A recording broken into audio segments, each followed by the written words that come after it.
તો એ ન્યુક્લિયોફાઇલ એની સાથે જોડાય કે નહીં? આમાં એક જ સ્ટેપ આપેલું છે એટલે કદાચ તમે કન્ફ્યુઝ. આ બેઝ છે.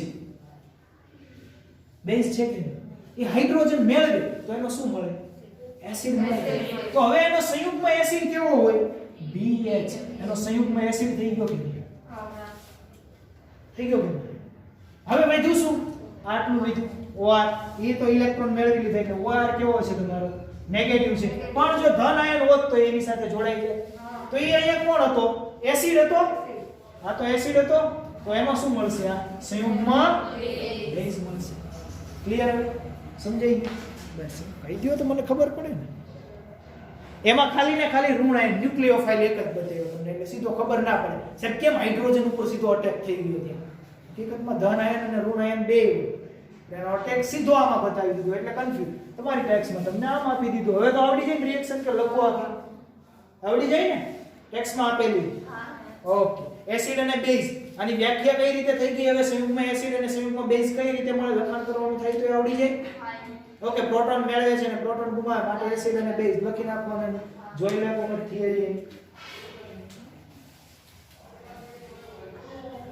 પ્રોટોન દાન કરી શકે છે પ્રબળ બેઝને એસિડ સંયોજનમાં એટલે કે તેઓ પ્રબળ બેઝને વિથ પ્રોટોનનું દાન કરે છે.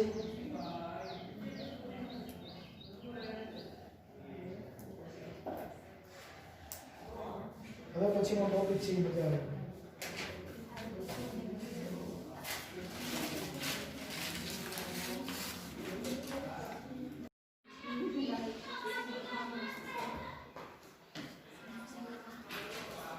ચાલો તમને ગલન બિંદુ અને ઉત્કલન બિંદુ ગઈકાલે વાત કરી હતી. સોરી એસિડિકતાની વાત કરી હતી. કોણ વધારે એસિડિક હોય કોણ વધારે બેઝિક હોય. તો આપેલા મેં અહીંયા ત્રણ પદાર્થો તમને આપેલા છે. A B અને C. એસિડિકતાનો મારે ક્રમ આપવો હોય તો એસિડિક સૌથી વધારે આમાં કોણ છે? એસિડિક સૌથી વધારે કોણ છે?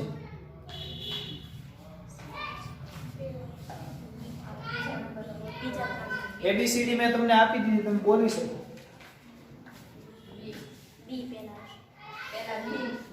પહેલા B આવશે. પછી આવું તમે કહો છો હું નથી કહેતો. તમે બોલવા હું રિપીટ કરું છું.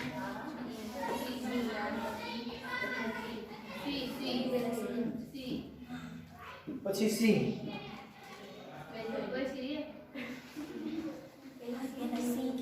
સૌથી વધારે ધ્રુવીય બંધ હોય તે સૌથી વધારે એસિડિક હોય એવું કીધું હતું ને. ધ્રુવીયતા જેમ વધે તેમ એસિડિકતા વધે.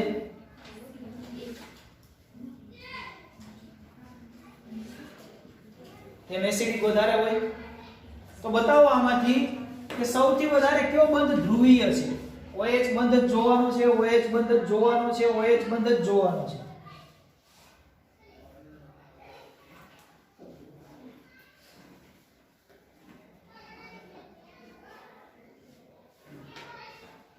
અહીંયા જુઓ તો આ ઇલેક્ટ્રોન આની પાસેથી ખેંચાય એટલે આના ઉપર ડેલ્ટા નેગેટિવ થાય. આ કાર્બન છે. આ કાર્બન આ NO2 છે કેવો છે? ઇલેક્ટ્રોન વિથડ્રોઈંગ ગ્રુપ છે. કેવું છે? ઇલેક્ટ્રોન વિથડ્રોઈંગ સમૂહ. ઇલેક્ટ્રોન ખેંચવા વાળો સમૂહ છે. યાદ છે પ્રિક્રિક એસિડ નું સ્ટ્રક્ચર આવ્યું ત્યારે મેં કીધું કે એને એસિડ શા માટે કહીએ? કારણ કે ઇલેક્ટ્રોન ખેંચે છે એટલા માટે આપણે એને એસિડ કહીએ છીએ. તો આ ઇલેક્ટ્રોન ખેંચે તો અહીંયાથી ઇલેક્ટ્રોન આ ખેંચશે એટલે અહીંયાથી આ ખેંચશે, આ બાજુ આ તરફ ખેંચાશે અને આ બાજુથી આ ખેંચશે એટલે મોટો ડેલ્ટો થશે આનો. અહીંયા જુઓ આ OH બંધ છે. આના ઉપર ડેલ્ટા નેગેટિવ આવે કે નહીં? આના ઉપર ડેલ્ટા પોઝિટિવ આવે. આ તો ઇલેક્ટ્રોન ડોનેટ કરવા વાળો સમૂહ છે. આ પણ ઇલેક્ટ્રોન ડોનેટ કરવા વાળો સમૂહ છે. અહીંયા ઇલેક્ટ્રોન ડોનેટ કરશે તો આનો નેગેટિવ વધશે કે ઘટશે? ઘટે કે વધે? ઘટે. તો આનું ડેલ્ટું બચવું થઈ જશે. થાય કે અહીંયા અહીંયા ઇલેક્ટ્રોન ખેંચશે એટલે ડેલ્ટા નેગેટિવ હોય આની ઉપર. પણ અહીંયા ક્લોરીન છે ઈ ઇલેક્ટ્રોન ખેંચે એની વિદ્યુત વધારે કે નહીં? તો આ બધું ખેંચા છે તો આનો ડેલ્ટા મોટો થાય કે નહીં? તો આનો ડેલ્ટા છે મોટો થશે. કોનો ડેલ્ટા મોટો છે? કયો બંધ વધારે ધ્રુવીય છે? એ સૌથી વધારે સી અને પછી યાદ રાખવાનું સમૂહ આવે ત્યારે એબીસીડી નહીં પરંતુ એસિડિકતા છે. હવે સંકરણ ઉપરથી તમને એસિડિકતા કીધી કે નહીં? સંકરણ ઉપરથી એસિડિક કયું સંકરણ હોય તો સૌથી વધારે એસિડિકતા જોવા મળે? sp સંકરણ સૌથી વધારે એસિડિક, sp2 એનાથી ઓછું અને એનાથી ઓછું sp3. ઓકે, માનો કે બધા કાર્બનિક આપી દીધા, કોઈ ડબલ બોન્ડ વાળું છે, કોઈ ટ્રિપલ બોન્ડ વાળું છે, કોઈ સમૂહ વાળું છે, તો આપણે સંકરણ જોઈ લેવાનું. ચાલો આગળ વધીએ. ફિનોલ સૌથી વધારે એસિડિક છે સમજાયું હતું ને? ફિનોલ પછી મિથેનોલ, મિથેનોલ પછી પાણી અને પાણી પછી મિથેનોલ સિવાયના આલ્કોહોલ છે તે એસિડિક છે. હવે આપણો જે ફિનોલ છે OH ક્રિયાશીલ સમૂહ ધરાવતો એ સૌથી વધારે એસિડિક છે. તમારી ટેક્સ્ટ બુકમાં એક નાનકડું ટેબલ આપેલું છે. ટેબલમાં જો એમાં ફિનોલની એસિડિકતા તમને બતાવેલી છે. ફિનોલની એસિડિકતા તમને ટેબલની અંદર લખેલી છે. કેટલી લખેલી છે? 10 લખેલી છે. કેટલી છે? એની pH વેલ્યુ કેટલી છે? pKa 10. હવે તમને pH ની અંદર તમે દરેક જાણો છો કે 7 કરતા નીચે હોય એને એસિડિક કહેતા હતા, 7 કરતા ઉપર હોય એને બેઝિક કહેતા હતા. આવું કહેતા હતા કે નહીં? તો 7 કરતા નીચે પાણીની pH છે કેટલી હોય? 7 કરતા નીચે. તો એને શું કહીએ છીએ? અહીંયા pKa વેલ્યુ લખેલી છે. pKa કઈ રીતે આપણે શોધતા હતા ખબર છે? -log 10 આવું કરતા હતા ને? આના ઉપરથી pKa value KL constant pH is equal to આવું કરતા હતા? -log 10 Ka સંતુલન ચેપ્ટર ની અંદર ગણતા હતા pKa વેલ્યુ. તો અહીંયા તમને pKa વેલ્યુ આપી દીધી છે. એમાં અલગ અલગ પ્રકારના ફિનોલ લીધેલા છે. મેટા, ઓર્થો અને પેરા.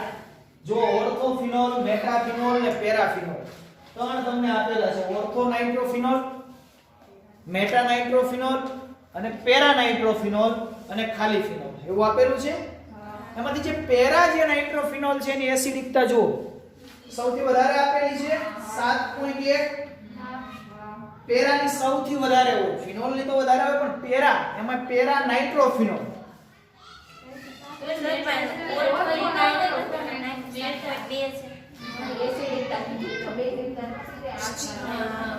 પેરા નાઇટ્રોફિનોલ એટલે આવો છે. વધારે મૂલ્ય હોય એમ નહીં. આ OH અને આ એનો આવું છે. તો નાઇટ્રોફિનોલ અહીંયા આ સ્થાન ઉપર હશે એનો મતલબ એમ કે નેગેટિવ ચાર્જ અહીંયા આવે અને અહીંયા આવે કે નહીં? તો અહીંયા જ્યારે નાઇટ્રોજન હશે ત્યારે આ આને ખેંચાતો સંસ્પંદન આમાં વધી જાય. કે આખો નેગેટિવ ચાર્જ ખેંચાતો ક્યાં આવશે? અહીંયા આવશે. ને જ્યારે ઓર્થોની અંદર કેવું થાય? માત્ર અહીંયા જ એનો છે એટલે આખી રિંગની અંદર સંસ્પંદન નહીં થાય. મેટાની અંદર અહીંયા આવશે. ઓકે, તો પેરાની સૌથી વધારે આયસ શું કામ? કારણ કે એ પેરા સ્થાન ઉપર એનો સમૂહ લાગેલો હોવાથી કે રિંગની અંદર સંસ્પંદન થશે. એટલે પેરા છે સૌથી વધારે બતાવેલો છે. ઓકે, ચાલો બાકી ઓર્થો ક્રેસોલ, મેટા ક્રેસોલ અને પેરા ક્રેસોલ. ક્રેસોલ ની અંદર એનાથી કેવું થઈ ગયું?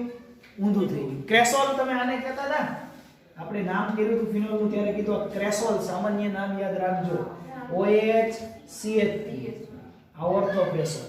એવી રીતે મેટા ક્રેસોલ અને એવી રીતે પેરા ક્રેસોલ. પેરા ક્રેસોલ અહીંયા છે એ સૌથી ઓછો કરતી. કેમ? એનાથી ઉલટું થાય ને. મિથાઇલ સમૂહ કેવો છે? ઇલેક્ટ્રોન ડોનેટ કરવામાં આવે, ઇલેક્ટ્રોન આપશે.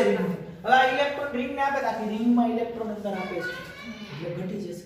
અહીંયા આવી છે ઓછો આપી શકશે, અહીંયા આવી છે. બરાબર? ઓકે, તો તમારી ટેબલ નથી યાદ રાખવાનું, ખાલી ખબર હોવી જોઈએ આપણને કે પેરા હોય પેરા, અને જો પેરા સ્થાન ઉપર ઇલેક્ટ્રોન વિડ્રોઈંગ સમૂહ લાગેલો હોય, એટલે કે ઇલેક્ટ્રોન ખેંચવા વાળો સમૂહ જો લાગેલો હોય તો એવાની એસિડિકતા છે એ વધી જાય. અને પેરા સ્થાન ઉપર ઇલેક્ટ્રોન ડોનેટ કરવા વાળો સમૂહ જો કોઈ લાગેલો હોય તો એની એસિડિકતા શું થાય? ઘટી જાય. કોઈ મૂલ્ય યાદ નથી રાખવાના, 1 આટલા, 7 આટલા, 10 આટલા. ઓકે, દૂધ છે, દૂધ પીએ એસિડિક છે કે બેઝિક? દૂધ કેવું છે? બેઝિક છે. એની pH કેટલી છે? 13 જેટલી છે. કેટલી હોય? 13 જેટલી. એટલે દૂધ એકદમ બેઝિક છે. એટલે એસિડિટી થયો હોય 500 ml જેટલું દૂધ પી લીધું હોય, એસિડિટી સારી થઈ ગઈ. કેમ કે આપણા શરીરની અંદર જે એસિડ ઉત્પન્ન થયું છે, તમે ઉપરથી બેઝ નાખો છો દૂધ એટલે એસિડ અને બેઝ એમની વચ્ચે તટસ્થીકરણ થઈ જાય છે, એટલે એસિડિટી જતી રહેશે. પણ પેટમાં બળતરા થાય અને જો છાશ પીધી આપણને થાય એસિડિટી જતી રહી, એસિડિટી જાય નહીં. છાશની pH છે એ કેટલી છે? 4.5 આજુબાજુ છે, એટલે એસિડિક છે. છાશ પીવો તો એસિડિટી દૂર ના થાય, ઉલટાની એસિડિટી વધે છાશ પીવાથી. આપણને એમ થાય છાશ તો ઠંડી શરીરમાં, ચલો એસિડિટી બળતરા થાય ને એમાં દૂર થઈ જશે. એટલે ઉનાળાની સિઝનમાં આપણે છાશ ખાઈએ ને તો મજા આવે. કેમ? કેમ કે આપણી પાચન શક્તિ છે ને ઉનાળામાં ખૂબ ઓછી હોય. એટલે તમે છાશ છે એસિડિક છે, એ તમે ખાઓ એટલે તમારા ખોરાકનું પાચન કરવામાં મદદ કરે, એટલે મજા આવે. શિયાળામાં મજા ન આવે. શિયાળામાં દૂધ આમ ખાવાની મજા આવે, છાશ કરતા દૂધને વધારે પસંદ કરીએ. કેમ કે આપણું શરીર જ વાઇબ્રેટ એટલું મારતું હોય કે પાચન તો થઈ જાય કે નહીં? આ ઘટના જોવા મળે ને, એટલે એટલા માટે જરૂર બહુ ઓછી પડે. ઉનાળાની વધારે છાશની જરૂર પડે. તડકાની અંદર આપણું શરીર પાચન કરી શકતું નથી. ચાલો, એ તો થઈ એસિડ અને બેઝની વાત. હવે વાત કરીએ આપણે એસ્ટરીકરણ.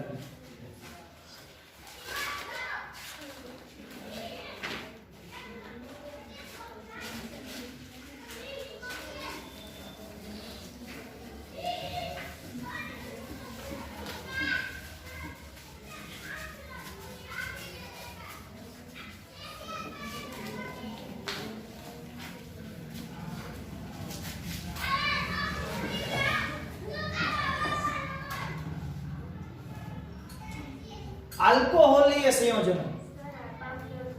હે? હા,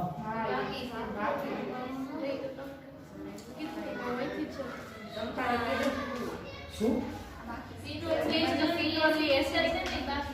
ફિનોલ સંયોજનોની એસિડિકતા બાકી છે. ફિનોલ સંયોજનો છે, ફિનોલ સંયોજનો એમાં ક્રિયાશીલ મેં સમજાવ્યું હતું. ઓર્થો, મેટા અને પેરા ઉપર નેગેટિવ ચાર્જ આવે. બસ આ સંસ્પંદનના કારણે એની એસિડિકતા વધારે હોય. એનું વર્ણન એમાં લખેલું છે. તમે થિયરી વાંચો એટલે ઓર્થો અને મેટા પેરા ઉપર જે સંસ્પંદન થાય છે એનું લખાણ કરેલું છે. એવી રીતે ફિનોક્સાઇડ, પછી ઓક્સિજન છે આ તૂટી જાય. અત્યારે આની લોન પેર છે, આમાં સંસ્પંદન કરે છે. પછી શું કરે? OH બંધ તૂટે તો અહીંયાથી ફિનોલ ઉપર ઓક્સિજન ઉપર નેગેટિવ ચાર્જ આવે, તો ફરી નેગેટિવ ચાર્જ આખી રિંગમાં અંદર સંસ્પંદન પામે.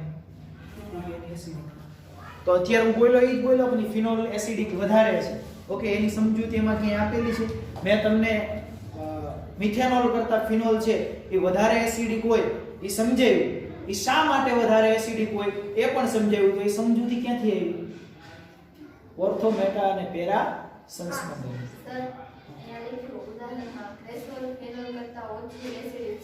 તો પ્રેશર નહીં તે પેરા ઓર્થો અને મેટા ઉપર આવે, અને આ ફિનોલ નહીં તે પેરા ઓર્થો અને મેટા ઉપર આવે. તો એ કઈ રીતે? એ તો સમજાયું. નાઇટ્રોજન સમૂહ હોય ફિનોલ ની અંદર. ઓકે, પેરા નાઇટ્રોબેન્ઝીન છે તો નાઇટ્રોજન સમૂહ છે NO2 ગ્રુપ. એ કેવું છે? ઇલેક્ટ્રોન ખેંચવા વાળો સમૂહ છે. તો ઇલેક્ટ્રોન ખેંચે તો રિંગ ની અંદર શું થાય કે ઇલેક્ટ્રોન આ ખેંચે તો રિંગ ની અંદર નેગેટિવ ચાર્જ ઉત્પન્ન થાય. ને પેલો મિથાઇલ સમૂહ છે તો ઇલેક્ટ્રોન આપવા વાળો છે, તો નેગેટિવ ચાર્જ ઘટાડે, ધ્રુવીયતાને ઘટાડે. એ બિલકુલ આના જેવું છે. આ કાર્બન અને ઓક્સિજન અને હાઇડ્રોજન છે, અહીંયા મિથાઇલ સમૂહ જોડાયેલો છે તો આ ઇલેક્ટ્રોન આને ડોનેટ કરે આને ડોનેટ કરે તો આના ઉપર નેગેટિવ ચાર્જ ઘટે કે નહીં? તો એની જગ્યાએ આવું હોય તો આ જ OH સમૂહ છે, અહીંયા કાર્બન છે ને અહીંયા NO2 સમૂહ છે. તો આ શું કરે? ઇલેક્ટ્રોન ખેંચે તો આની ધ્રુવીયતા વધે. એક સમજી બીજું કઈ છે કોઈને? હોય તો બોલો. આર કેટલામું છે? ક્યાં છે?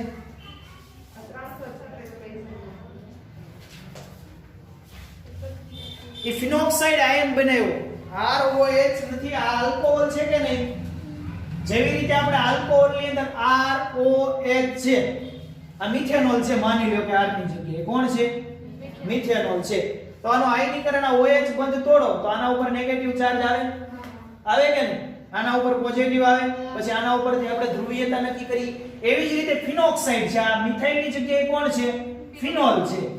તો ફિનોલ ની ઉપર અહીંયા ઓક્સિજન હોય, અહીંયા હાઇડ્રોજન હોય, આ બંધ તૂટે તો આના ઉપર નેગેટિવ ચાર્જ ન આવે. એક તો કહો ફિનોક્સાઇડ એટલે એક સંસ્પંદન તમને નેગેટિવ ચાર્જ નું આપેલું છે, એક આખા ફિનોલ નું આપેલું છે. બંને સંસ્પંદન સમાન છે, ખાલી તમને અસર એમની જુદી જુદી સમજાવેલી છે. એ જ છે. પણ એનો OH એકમાં આખો આલ્કોહોલ છે, એના લોન પેર ઇલેક્ટ્રોન અંદર સંસ્પંદન થતા બતાવેલા છે. અને એકની અંદર કેવું છે કે ઓક્સિજન અને હાઇડ્રોજન વચ્ચેનો બંધ તોડેલો છે, પછી નેગેટિવ ચાર્જ નું વર્તમાન અને પેરા સંસ્પંદન બતાવેલું છે. ઓકે થઈ જશે? નથી લાગતું ને કોઈને ભાઈ?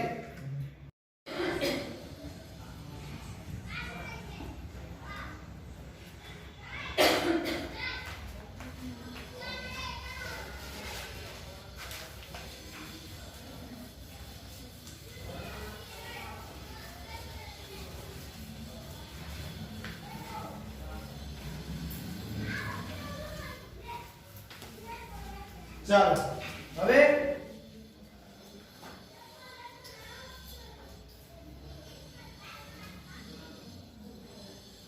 ચાલો હું તો એ વાંચી જ જાઉં, તમને એવું લાગશે.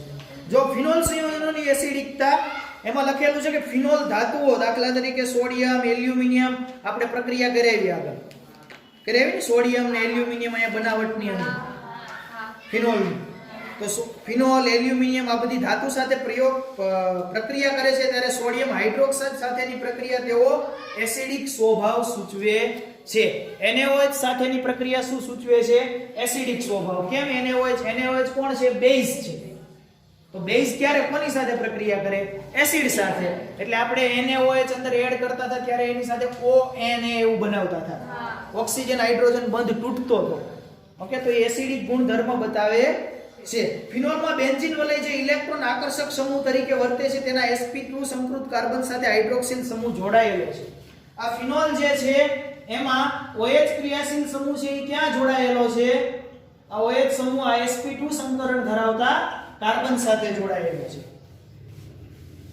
હાઇડ્રોક્સિલ સમૂહ સીધો જોડાયેલો. આ કારણે ફિનોલના અણુમાં તેમના સંસ્પંદન બંધારણનો વીજભાર વિસ્તાર OH સમૂહના ઓક્સિજન પરમાણુમાં ધન વીજભારિત બને છે. પછી એમ કીધું છે આના કારણે શું થાય છે? સંસ્પંદન થાય છે અને ઓક્સિજન ધન વીજભારિત બને છે. આ ઇલેક્ટ્રોન અહીંયા આવે તો આ બહાર આવે. ઓકે, તો ચાર્જ કેવો આવે ઓક્સિજન ઉપર? OH plus. આવું થાય ડબલ બોન્ડ, અહીંયા નેગેટિવ ચાર્જ હતું એનું એ. ફરી પાછો આ ચાર્જ અંદર જશે, ફરી પાછો આ બહાર આવશે. ફરી કોના ઉપર નેગેટિવ ચાર્જ આવશે? અહીંયા તો બંધ બની ગયો, અહીંયા નેગેટિવ ચાર્જ, અહીંયા double bond OH positive charge. ફરી પાછો આ ચાર્જ અહીંયા અંદર જશે, આ બહાર આવશે, એટલે કોના ઉપર નેગેટિવ ચાર્જ આવશે? ઓર્થો ઉપર નેગેટિવ ચાર્જ આવશે. ફરી પાછો ડબલ બોન્ડ OH પોઝિટિવ.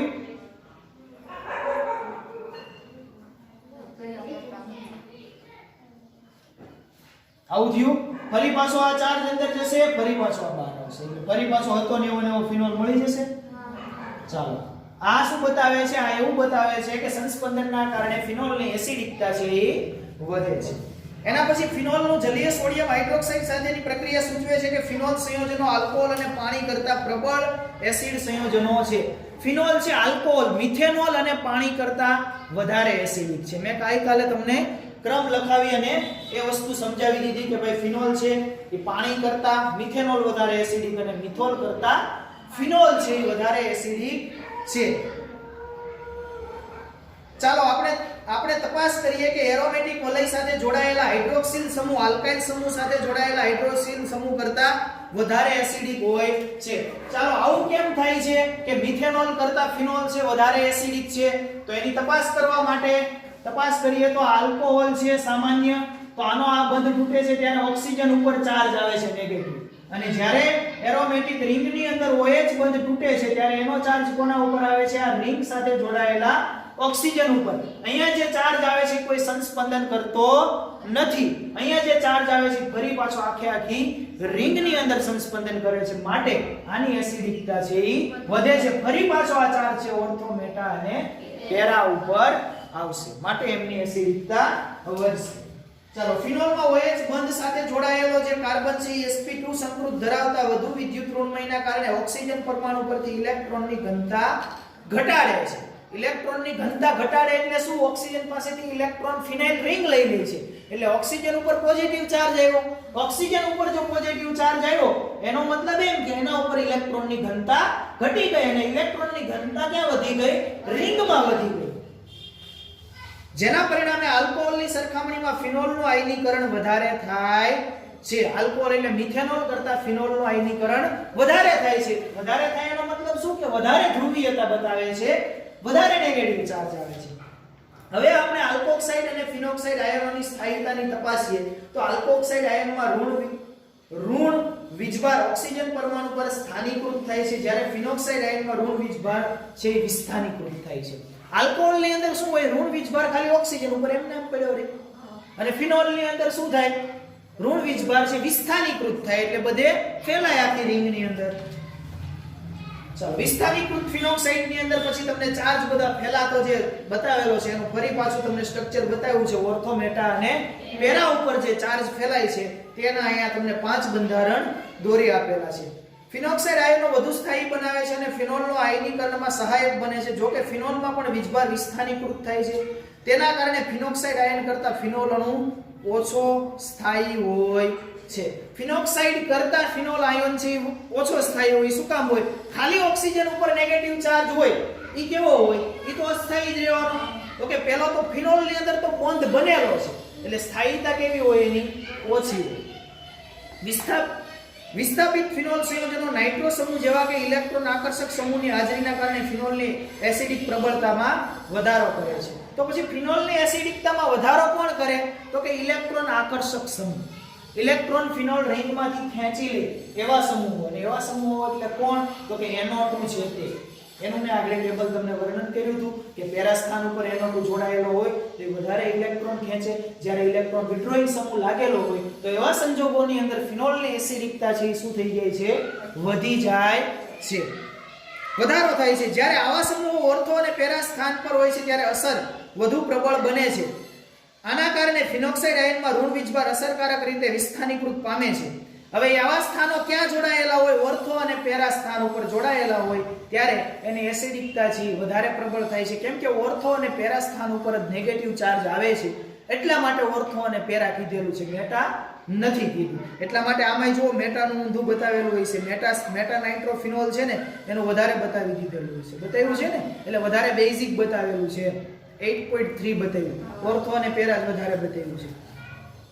આના કારણે ફિનોક્સાઇડ આયનમાં ઋણ વીજભાર અસરકારક રીતે વિસ્થાનીકૃત પામે છે. બીજી તરફ આલ્કાઇલ સમૂહ જેવા કે ઇલેક્ટ્રોન મુક્ત કરનાર સમૂહ, બીજી તરફ મિથોલ જેવા ઇલેક્ટ્રોન મુક્ત કરે, ઇલેક્ટ્રોન રિંગને આપવા વાળા, એની જગ્યાએ એના માટે ક્રેસોલનું ઉદાહરણ લીધેલું છે કે ઇલેક્ટ્રોન આપવા વાળા સમૂહ છે. જો એવા ઇલેક્ટ્રોન આપવા વાળા સમૂહ હોય તો એની એસિડિકતામાં શું થાય? ઘટાડો થાય છે. તો ઇલેક્ટ્રોન મુક્ત કરનાર સમૂહ સામાન્ય રીતે ફિનોક્સાઇડ આયનમાં બનવા સહાયક બનતા નથી. પરિણામે એસિડ પ્રબળતામાં શું થાય છે? ઘટાડો થાય છે. ઉદાહરણ તરીકે ક્રેસોલ ફિનોલ કરતા ઓછું એસિડિક છે. ક્લિયર? ચાલો ટેબલ તો મેં કહી દીધું. કોયડો 11.4 આપેલો છે, એની એસિડિકના પ્રબળતાના ચડતા ક્રમમાં ગોઠવો. ચાલો ગોઠવો. કોયડો જે આપેલો છે એનો એસિડ પ્રબળતાના ચડતા ક્રમમાં તમારે ગોઠવવાનો છે. તો ગોઠવો છે.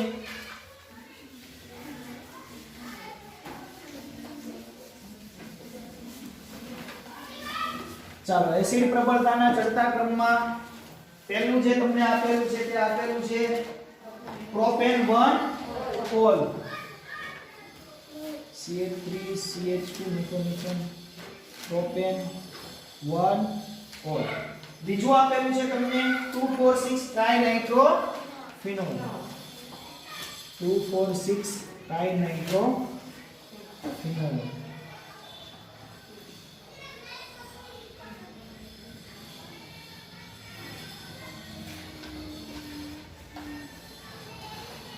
Open 1 oil 2,4,6 ટ્રાઇનાઇટ્રોફિનોલ. ત્રીજું જે આપણે 3 નાઇટ્રોફિનોલ.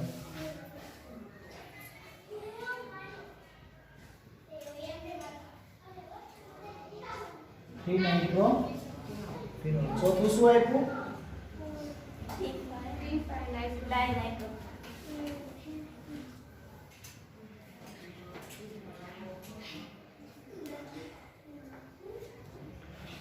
3,5 કે 3,5 ડાયનાઇટ્રોફિનોલ.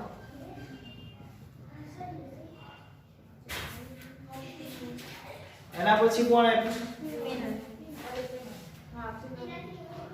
ફિનોલ અને 4 methyl phenol. Phenol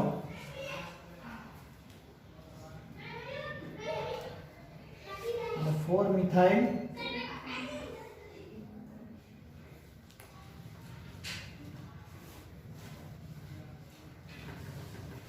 propane 1 all 2,4,6 ટ્રાઇનાઇટ્રોફિનોલ 3 nitrophenol 3,5 ડાયનાઇટ્રોફિનોલ અને 2,4,6 ટ્રાઇનાઇટ્રોફિનોલ. ચાલો હવે એસિડિક પ્રબળતાના ચડતા ક્રમમાં ગોઠવવાનું. સૌથી વધારે આમાંથી એસિડિક કોણ હશે? તો બતાવો આમાંથી સૌથી વધારે એસિડિક કોણ હશે? સૌથી વધારે એસિડિક કોણ હોય અને શા માટે હોય?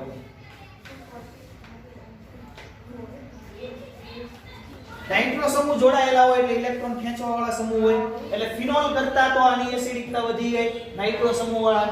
તો હવે આપણે ખાલી આ ત્રણ સ્ટ્રક્ચર જોવાના નાઇટ્રો સમૂહ. આમાં ત્રણમાં પણ સૌથી વધારે નાઇટ્રો સમૂહ ક્યાં જોડાયેલા છે?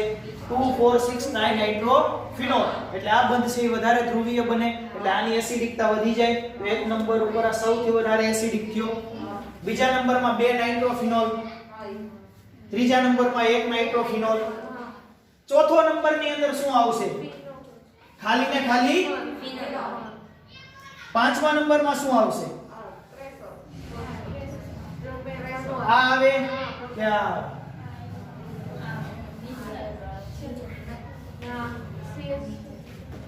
આલ્કોહોલ, ખાલી આલ્કોહોલ આવશે કે મિથાઇલ આલ્કોહોલ, મિથાઇલ ફિનોલ આવશે?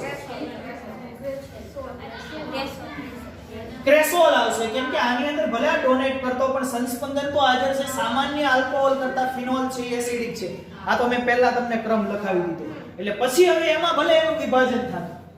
પહેલા આલ્કોહોલ તો છે જ આ એટલે એ તો એસિડિક સામાન્ય આલ્કોહોલ કરતા વધારે જ છે. અને એમ પણ આ તો 3 છે આલ્કોહોલ એટલે મિથેનોલ નથી. આ તો કોણ છે? પ્રોપેનોલ છે. એટલે એની એસિડિકતા તો સાવ ઓછી છે. તો એના પછી 1 2 3 4 અને 5 અને છેલ્લે લાસ્ટમાં 6. ક્લિયર? આ એટલે જેમ થઈ ગયું. ચાલો આગળ વધીએ.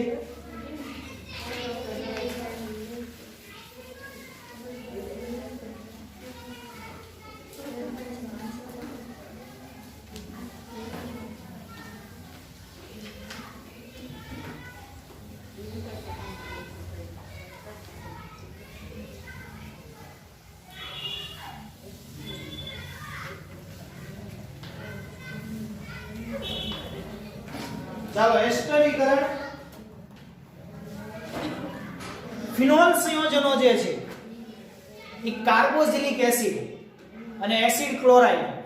એસિડ ક્લોરાઇડ એટલે કોણ? COCl acid chloride. અથવા તો આ જે આયનીકૃત થાય ને આલ્કોહોલ ને આ જે થાય ને આ ROH છે, એવી રીતે AR એરોમેટિક રિંગ ની અંદર OH છે. તો આને શું કહેવાય? એને કહેવાય એનહાઇડ્રસ. આના ઉપર જે ચાર્જ આવે ને ચાર્જ, તો આટલાને હું શું કહું? હાઇડ્રોજન જતો રહે ત્યારે એનહાઇડ્રસ કહેવાય. શું કહેવાય? એનહાઇડ્રસ. આમની સાથે પ્રક્રિયા કરી અને અનુવર્તી એસ્ટર આપે છે. કાર્બોક્સિલિક એસિડ, પછી એસિડ ક્લોરાઇડ અને એનહાઇડ્રસ પ્રક્રિયા કરી અને અનુવર્તી શું આપે છે? એસ્ટર સંયોજનો આપે છે. તો ચાલો એસ્ટર સંયોજનોનું પહેલી રિએક્શન આપણે કરીએ. પહેલી રિએક્શન તમને આપેલી છે એનહાઇડ્રસ સાથેની. કોની સાથેની? એનહાઇડ્રસ. એનહાઇડ્રસ તરીકે એરોમેટિક કાં તો કયો આલ્કોહોલ? સાદો આલ્કોહોલ. એની પ્રક્રિયા એનહાઇડ્રસ ની પ્રક્રિયા કોની સાથે કરાવીએ? એસિડ સાથે કરાવીએ. કોની સાથે?